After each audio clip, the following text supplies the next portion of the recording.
This is Curious Brain Farts.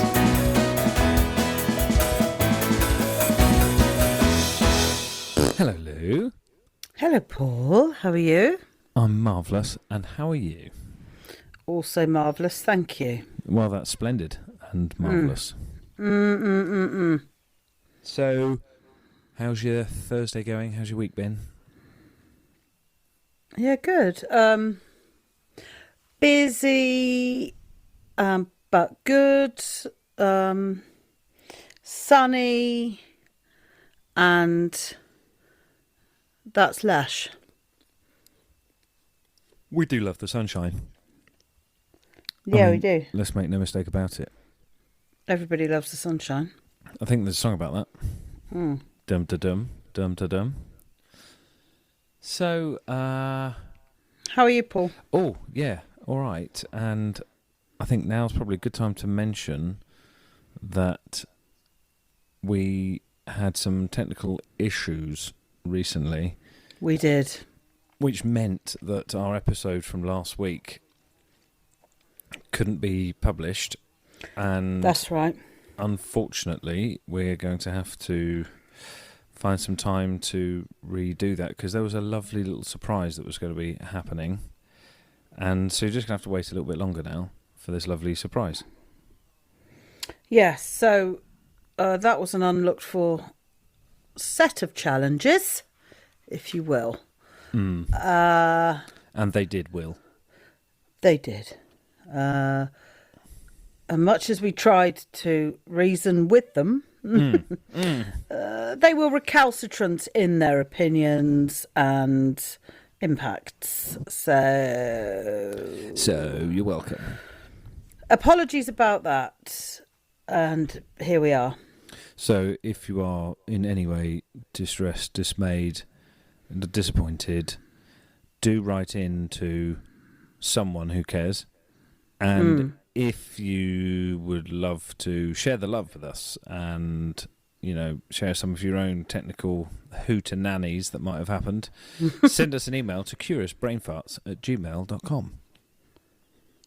Lovely. Very. So, shall we crack on? I think we probably should. This isn't going to make itself, this episode. No, indeed. So, are you ready to mash the RTG? Hell to the yizzy. I'm going to mash the RTG. I'm going to get mashing. Okay. Brilliant. Okay, so on your marks, get set, mash. Go. Random theme generator. Random theme generator. So, how's the mashing going? Any outputs there? Yes, there's actually some cheese with the potatoes. So we appear to have some mashed potatoes. Lovely. Okay, great. Cheesy mash, which is nice. So here you are. Very. Here's your portion. Thank you. Love a bit of cheesy mash. Yeah. Can't go wrong. Banging. And it's on my plate, it seems to have printed out the word using the mash. Which is? Which is pressure. Pressure. Sorry, my dogs are going mental. Muting. Pressure, you know, in terms of, like, well, I'm thinking immediately in terms of, like, stress or deadlines or performance or things like that. And so whilst Lou turns into the magical dog trainer extraordinaire that she is, getting her animals totally under control. Everyone's chilled down now. They've We're all chilled. right.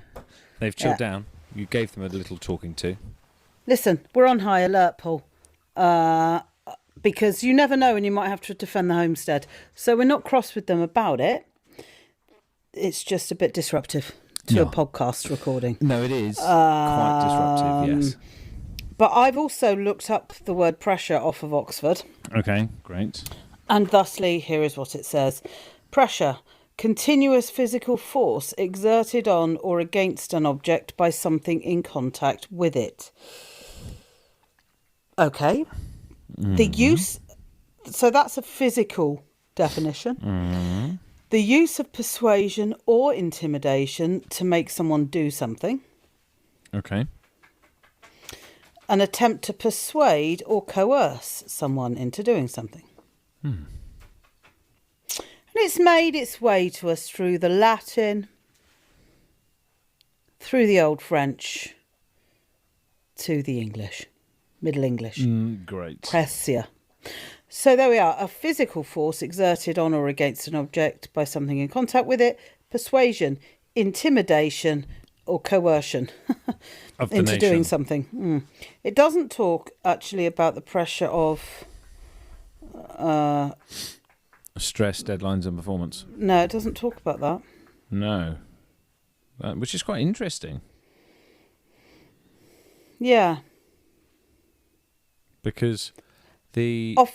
Sorry to interrupt. Go on. Off of Cambridge, they do say a difficult situation that makes you feel worried or unhappy.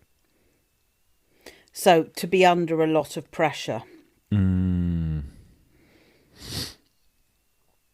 Actually, I remember exerting a bit too much pressure on the cold tap in the downstairs loo one Christmas, and it was dripping. So I exerted some pressure and I accidentally snapped the tap off in my hand. Oh, yes. Your downstairs loo famously has 2 taps, but only one turning on bit. It is quite famous, actually. I think it's been in one of those guides, things to see when you're out visiting places. Really shit things to see. Yeah, like Literally. my downstairs loo with one working tap. It's got a TripAdvisor rating. Yeah, it's low. It does have I was one, going though. to say, it's not a good rating, but it is nonetheless a rating. So here's another one off of Cambridge. Worry and fear caused by the feeling that you have too many responsibilities and cares.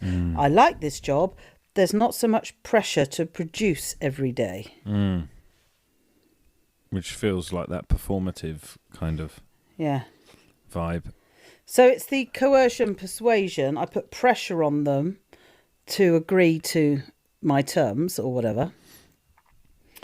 But then there's the situational pressure from a job or a context or setting. And then there's the pressure there's the physical, and then there's the pressure we put on ourselves, the cares, worries and responsibilities that we have that cause us to feel pressure.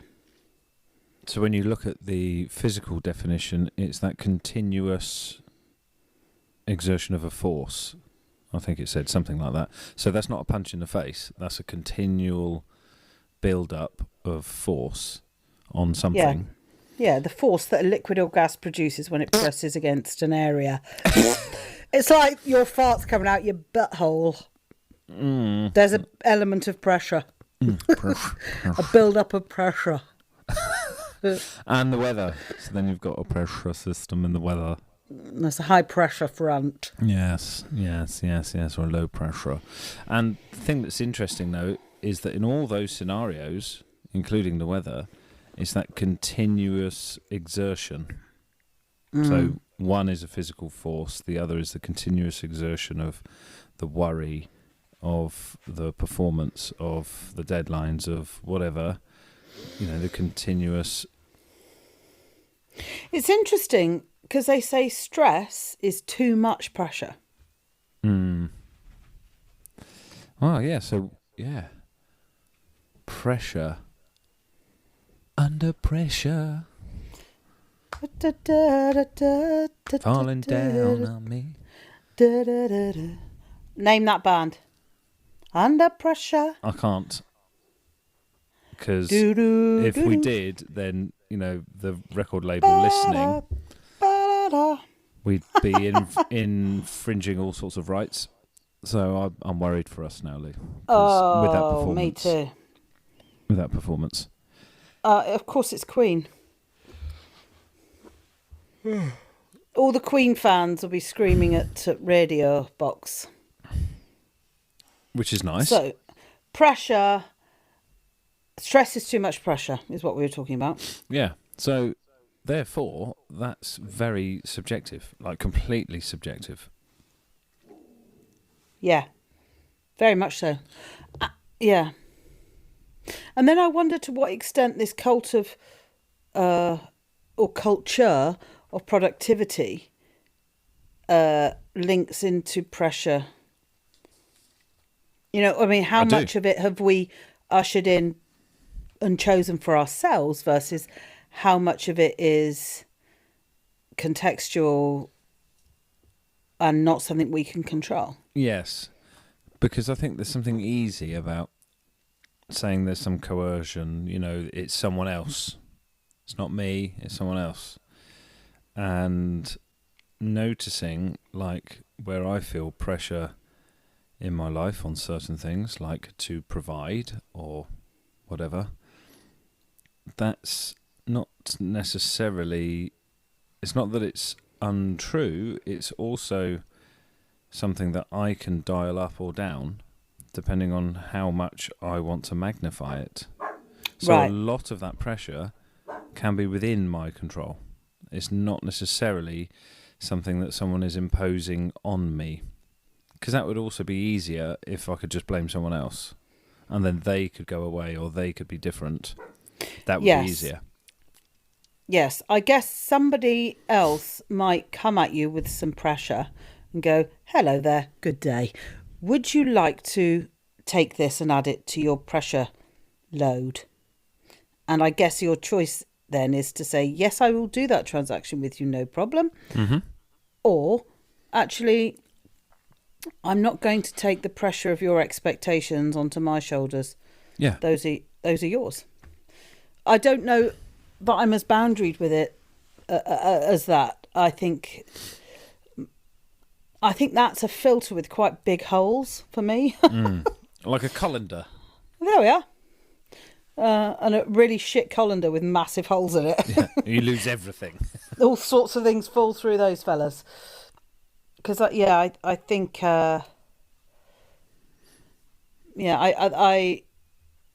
accept quite a lot of pressure and self-impose quite a lot of pressure as well. I do find that interesting, though, the idea of to what extent can that be a transaction, because it's something that, so let's say, Lou, I need you to help me with this thing, please do it, we've got to do it in 5 minutes or whatever. You can choose to get involved, yes or no, that's point number one. That's got nothing to do with pressure. If you start to feel the pressure, that's almost like, I need you to subscribe to the story I'm telling myself. Yeah, but that's the transaction. You offer me your story and go, hello there, would you like to also pick that up? Jump on board the train. It's about to leave the station, yes or no? And I go, oh, God, yeah, we do need to do it in 5 minutes. You're right. And then if I don't do it in 5 minutes, I do it in 6 minutes. Yeah. I then feel bad because I haven't done it in the allotted 5 minutes. That's me. You offer your story out, and I jump on board. Yes, and make it your own. And obviously one of the things that we've learnt is that when we communicate things, obviously they never differ between how we communicate and how they are received, right? It's always perfect alignment, complete understanding. Right, it's my world, Paul. I can't speak for yours. Yes. Those of us with teenagers will know that I was talking to a friend of mine the other day, and she was saying how her son was doing some end of year exams at school. And, he's very bright and he does his work in a certain way, which meant that he didn't create time for revision because he does everything lastminute.com. Mm-hmm. But what that meant was he didn't do very well in his exams. But then what he then also did is go, so while she was trying to support him, he rejected that support. But then afterwards he went, yeah, God, Mum, you put so much pressure on me to revise. I think that's why I didn't do very well. She was like, right, okay. So you can use it. Obviously, she was trying to support him. He says that he experienced that then as pressure. fine, that's how I experience it, absolutely.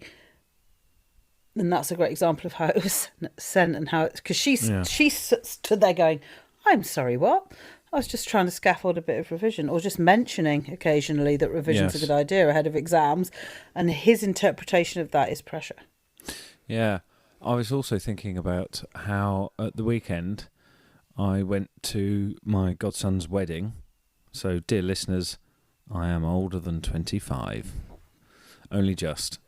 Plus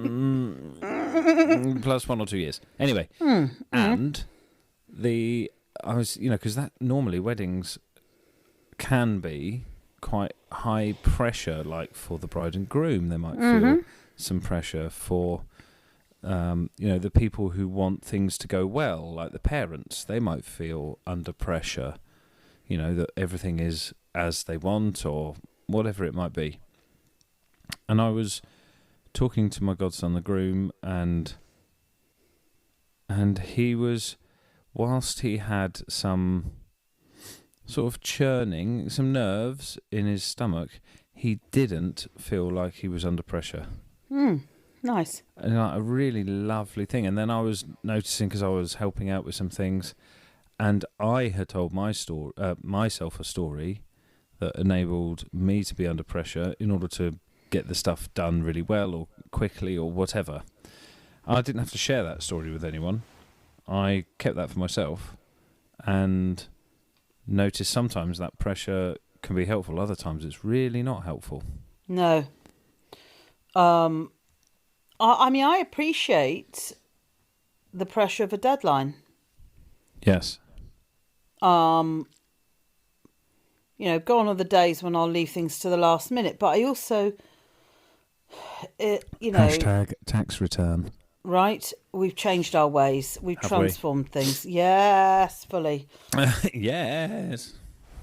But things not just floating off into the future indefinitely, I personally find helpful. Yes. And I quite often impose a deadline. So I'm doing a piece of work at the moment, and I said to the person I'm doing it for, this will be done by the end of this week that we're in now. So I have a deadline. And I like that because it means I focus on it, get the thing completed. So I that's an example of self-imposed pressure. This person didn't give me a time frame. I did it because that works for me. But I guess too much of anything is too much. Yeah. Yeah.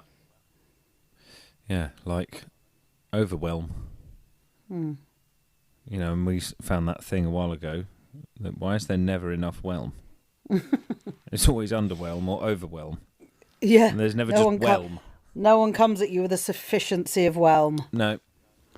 So, yeah, the pressure. Is there what's the right amount of pressure then? Yeah, I think. So here's what I would say instinctively is if I am feeling some vibrant physical or somatic responses to something, like a story of pressure that I'm telling myself, or that someone else is trying to impart their pressure onto me or whatnot, if I start feeling it in my body and it's like in my chest or I don't know, somewhere that's just uncomfortable, it doesn't feel good. Yeah. That, to me, if that is sustained for a period, because sometimes a bit of discomfort isn't bad. No, creating enough pressure to start moving, for example. If it is sustained, that is then too much. So if it's something where I would expect it to feel that pressure maybe for an hour or two, fine. If it's becoming more chronic, more continuous, that's when it's too much. Yeah, and I think it's highly contextual. I think it differs for everybody. But you and I, in the work that we do with organisations and in our own coaching practices, we see people coming towards us with this thing that we call burnout. And that is when the pressure has been so. I mean, it might have been a sustained amount of pressure over time, which then becomes chronic. stress. It becomes chronic, or the pressure goes up and up and up over time, and that has mental impacts, physical impacts. It impacts the whole system. In the end, it shuts down. We know. This we know. So I guess that's the extreme end of the spectrum. But a sprinkling of pressure through a week is actually no bad thing for anyone because it gets us moving. Yes. Yeah, like maybe a lighter example could be the fact that I need to get Roscoe out for a WALK. He's had one today. And if I don't, he will have a build of physical pressure because he won't do ones or twos in the garden. He'll only do them on a walk. And so I know every day there's that pressure to make sure I get the dog out at a time when he can go to the loo. And that's totally fine. You know, that's kind of like, that's helpful, like you were saying. You know, it's nice to know I will get out and move my body. Brilliant. So I don't mind that whatsoever. No. So there are, I suppose there's like, it is so contextual, and I'm just trying to think of a way that we can. So how would we describe it in a more macro way that supports lots of different contexts? So how would you describe what is enough pressure? I had a go at trying to say it about the physical sensations. What would you say? I would say there's no single answer to it. I think it is highly contextual and individual. Which is what I'm asking you. For me personally, it's there's a volume metric. So if there are too many things that I can experience, none of them are in and of themselves full of pressure, but just the sheer volume exerts pressure. I experience it as a feeling of being stretched too thin, and that happens. It doesn't happen anywhere particularly in my body, Right. but I feel like my capacity is running low. And that I might be physically exhausted. I might feel just fried mentally, like I can't think of another, like something came across my desk back end of last week, and I'd had a very intense, very busy week, a great week with lots of great things in it, and my batteries were running very low, and one more thing came across my desk last thing on Friday, and I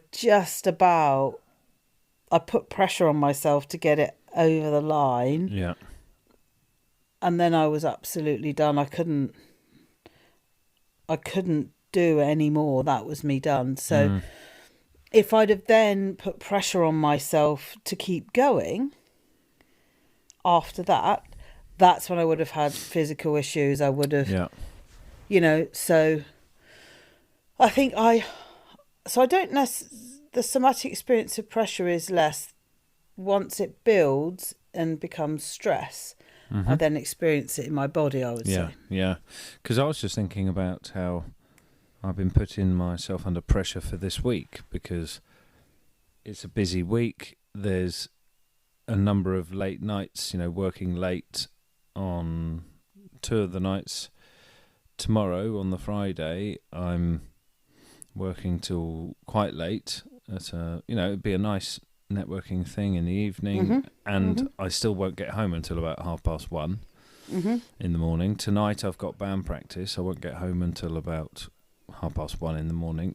So I'm like, there's pressure. I'm putting pressure on myself to do all these things, and I just noticed that I'm like, oh, it's just a little cooey, sort of. Then I got a gig on the Saturday, so that'd be another really long day, late night. It's like, and where's the rest? that's sort of what the voice is saying, about the amount of pressure. So what I've tried to do in order to relieve the pressure is I've built in some time the following week where it will be a bit slower. Yeah. So it's fine to have those higher pressure weeks, but not back to back, not week on week on week. No. And you were talking to somebody, and we see this a lot with senior leaders in organisations, where they have God knows how many meetings in a day, back to back. This person I was talking to had 15 in a day. Yeah. Now, obviously, you then still have a job to do. Yep. On top of all of those meetings. And that is where an unsustainable amount of pressure builds. You either get help with managing that, which is where EAs come from, and all of those support systems. But actually, even with that, where is the pressure release? And you sometimes do see changes in people's mood, their tolerance for things. Yeah, definitely. Their internal capacity, because they are under so much sustained pressure. You will, if there isn't a release, obviously, as we've said, there ultimately will be a price to pay for that. It's interesting as well because it's, for many young people in the UK, it's exam season. So you've got GCSEs, which is sort of age 16, and then you've got A-levels, which is age around 18. And these two exam seasons are kicking off, or may have already kicked off. Yeah, they've well kicked off, yeah. So there's a lot of pressure. I've got some godchildren who are going through their GCSEs at the moment, and there's all this pressure to perform, there's this pressure to revise, there's pressure to, get it right, and etc., etc. Yeah.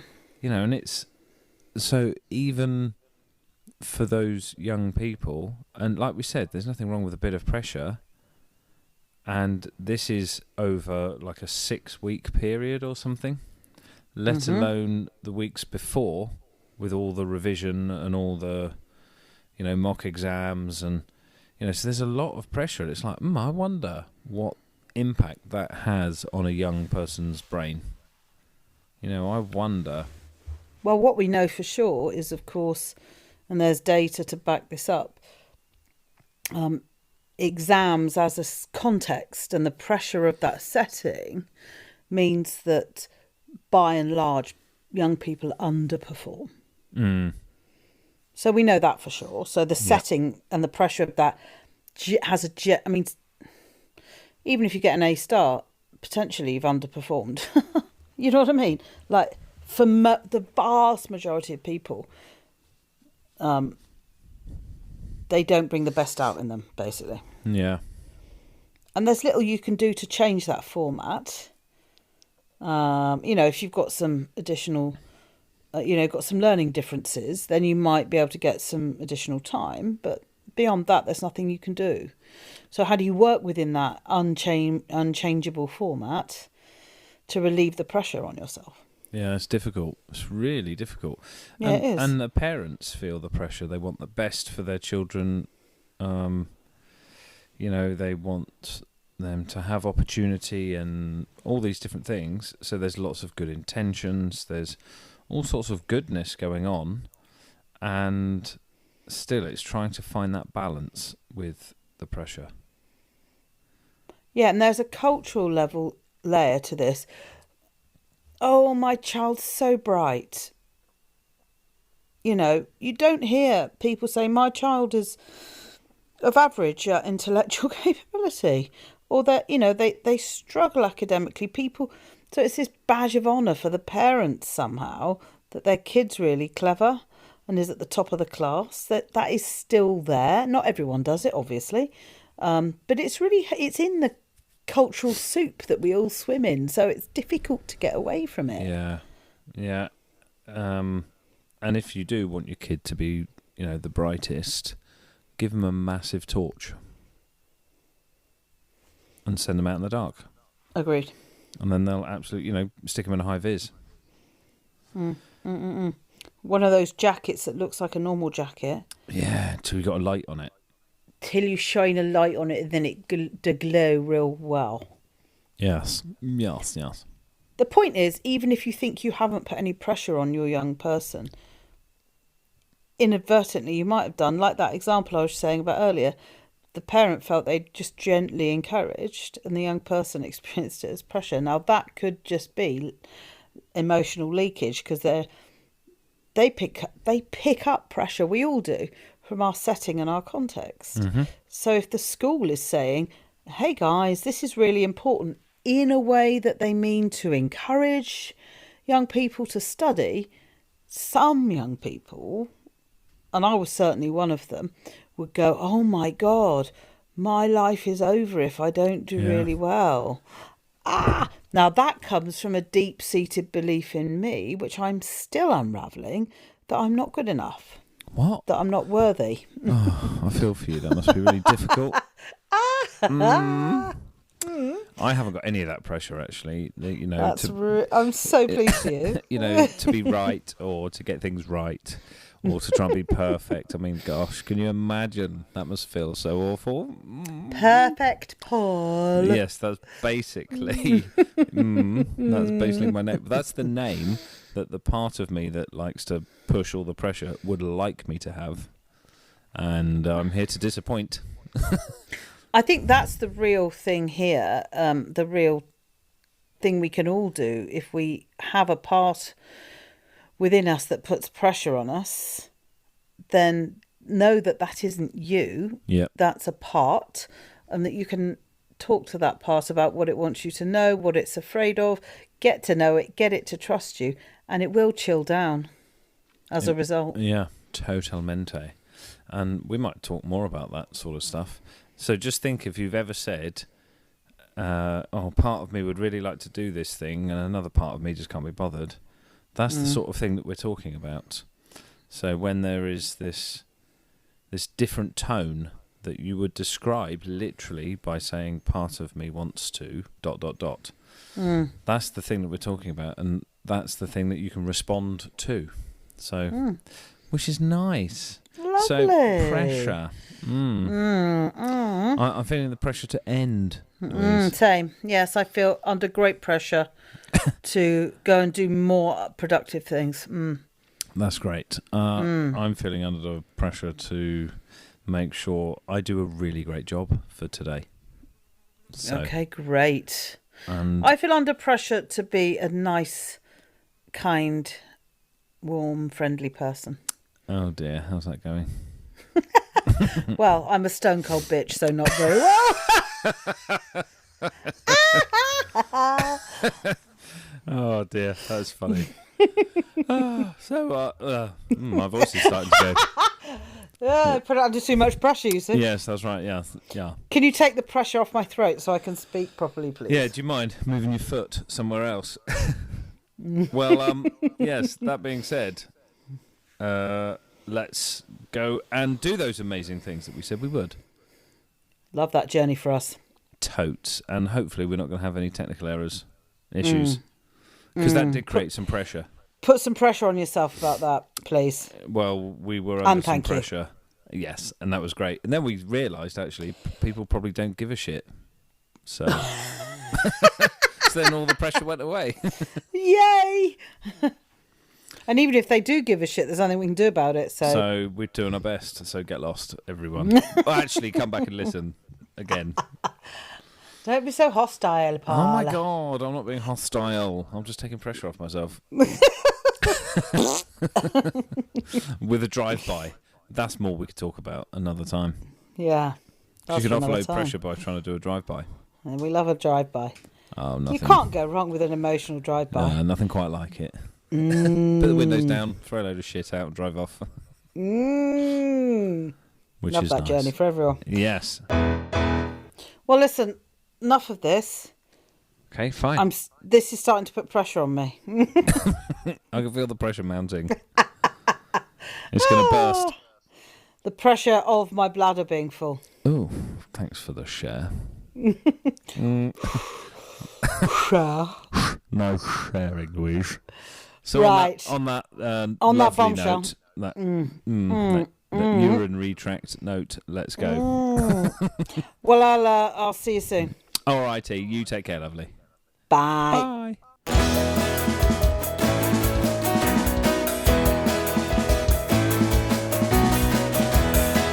Curious Brain Farts.